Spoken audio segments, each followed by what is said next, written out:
Welcome to Biz Wire. I'm Joseph Nordstrom in Beijing. The number of confirmed H7N9 bird flu cases in China continues to rise, with 77 confirmed cases and 14 deaths reported. The new strain of the virus is still evolving, making it harder for scientists to predict how dangerous it might become. Influenza experts say that the H7N9 strain is probably still swapping genes with other strains until random selection makes it fitter. If the strain does mutate and become easier to transmit, the world could then be facing the threat of a deadly flu pandemic, though there is still hope that it may fail and just fizzle out.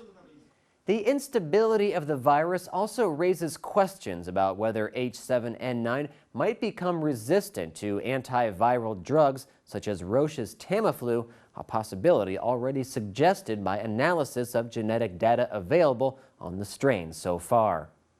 Writing in the New England Journal of Medicine last week, researchers who conducted a detailed analysis of the strain's origin said it seemed that so far the reassortment of genes to make H7N9 had taken place in birds rather than in humans or in other mammals, which they say is a somewhat reassuring sign. Wendy Barclay, a flu expert at Imperial College London, said this may continue and could mean it is some time before the strain finds a form in which it can spread swiftly and efficiently in bird populations. While experts take some comfort that so far the virus is not passing from person to person, a factor that would dramatically increase its pandemic potential, they are worried that they still don't know how the 77 human infections have occurred. The world's worst known pandemic, the Spanish flu of 1918 that killed more than 50 million people, was also a bird flu that had picked up gene mutations that enabled it to spread efficiently in humans. David Heyman, a flu expert, said influenza viruses are very unstable and mutations are a random event, so nobody can predict when it will happen. Chinese health science companies and research institutions have been racing to find answers as to why the current outbreak is occurring and how to contain it. Chinese officials have started researching the development of vaccines for H7N9, but it could take up to 6 to 8 months before a product can be brought to the market. To satisfy demand in the present situation, China's Food and Drug Administration last Friday said it expedited its approval of the Pharmaceutical's anti-influenza drug Peramivir, which is not a vaccine, but it does help to slow the spread. China is actually given much less credit than it deserves as an innovator in biotechnology, which is being promoted by the government as one of 7 priority industries for the country. For example, BGI, the world's largest rapid gene sequencing center in Shenzhen, is on a quest to discover the genes governing human intelligence. Separately, China's SciBiano Gene Tech introduced the world's first gene therapy drug, Gendosine, for head and neck cancer, attracting foreign and Chinese patients eager for treatment. This month, Beijing-based Sinovac Biotech announced a successful late-stage trial of a hand, foot, and mouth disease vaccine that may soon add to the company's roster of vaccines for hepatitis, which is prevalent among Chinese. Besides Chinese companies receiving support from the state, private multinationals like what they're seeing in China and have been steadily investing in the sector.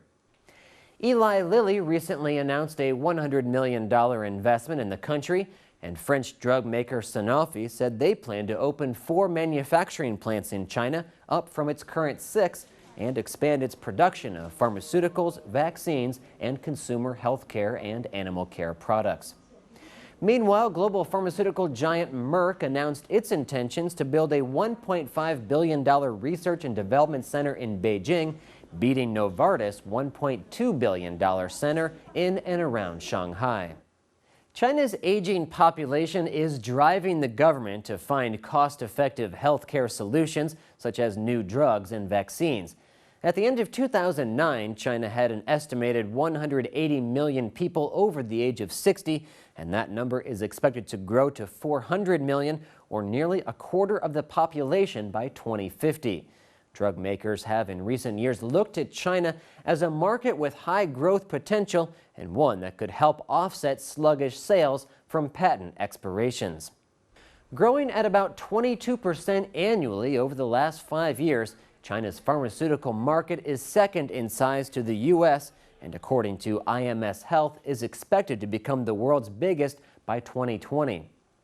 Once predominantly focused on producing generics and performing contract research for Western companies, the industry is developing at a rapid clip in China.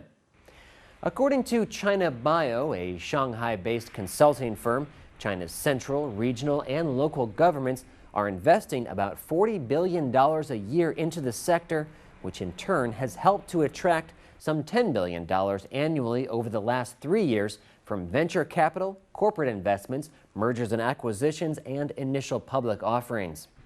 Spurred by generous government investment and the return of thousands of China-born, Western-trained researchers and managers, more Chinese companies are now engaging in new drug discovery, and foreign pharmaceutical companies, like the ones mentioned previously, are clamoring to set up partnerships with them. There has been more than just state subsidies like low-interest loans and preferential land use rights. In 2008, the central government launched the 1,000 Talents program, which has brought back more than 2,000 high-level Chinese-born science and technology academics and professionals. In fact, a 2010 Monitor Group study says that some 80,000 life science professionals have gone back to China. Western-trained scientists and global-spanning partnerships can help accelerate China's drug development, but some say China is still far behind when it comes to blockbuster drug discovery. Critics point out that few of China's universities and research institutions teach or practice the risk-taking mindset that has fueled U.S. innovation in life sciences, though other experts say China is starting to establish a few such institutions. Stephen Samut, a lecturer at Wharton and biotech venture capitalist, says China may be 5 to 10 years away from seeing something that begins to duplicate what the U.S. is doing in biotechnology. Samut says that right now China should focus on building its drug regulatory system, intellectual property protections, and a healthcare system that can encourage and absorb new technologies. With the spread of bird flu, China's investments in its life sciences industry will be further put under the microscope and will give the burgeoning sector a chance to show what it can do and make a name for itself. You're watching Biz Wire on the Blue Ocean Network. Let's turn now for a quick look at a few stories that are buzzing in the market right now.